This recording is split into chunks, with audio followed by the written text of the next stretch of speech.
Welcome back to the Six Hockey Post-Draft Show. I'm Thomas West. He's Liam Crothers. Today we're going to be talking about the Flint Firebirds, and this was a team that looked really good, but they were just missing one thing. Yeah, and that one thing is a little bit of help on the back end. I mean, they played well during the regular season. It's not to discredit them, but I mean, you look at their goals for and their goals against, and something doesn't sit quite right with the management team, and we can see that the proof of that is in the way that they decided to pick in the draft.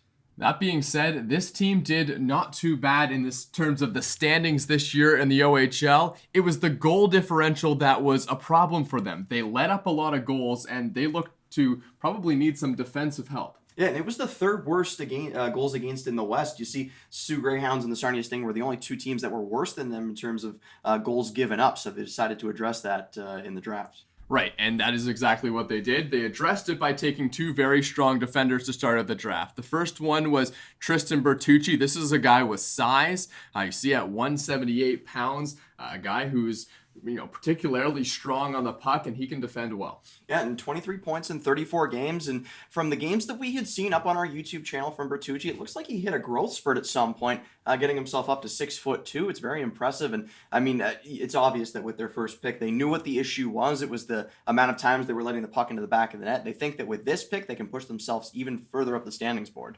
And the trend of taking big, strong defenders continued, as with their next pick, they selected James Petrovsky. And this was a guy who was very strong for the Toronto Titans in the 2019-20 season. 6'3", 190 pounds, a left shot defenseman who not only can defend, he also put up 23 points this year. He also hasn't finished growing, and James Petrovsky, already a big body. There's potential that he puts on more height or even more weight. He's already a decent point producer. I do think his strength, though, is in limiting the rushes coming back the other way. And I mean, you have a bit more of an offensive defenseman in Bertucci. You get a little bit more defensive defenseman in James Petrovsky.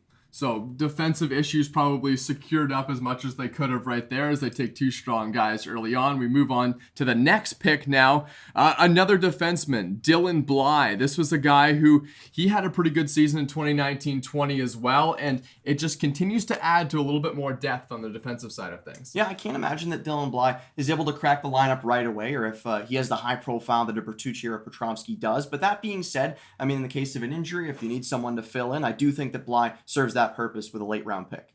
Yeah, and Dylan Bly, he gets drafted. If you get drafted, you have a chance to crack the OHL roster and, more and more depth on the defensive side of things. We saw them delve into the GTHL quite a bit to get their defensive help, and I think they secured that up pretty well with the players that they were able to pick. We appreciate you tuning into this post-draft show from the Six Hockey. I'm Thomas West.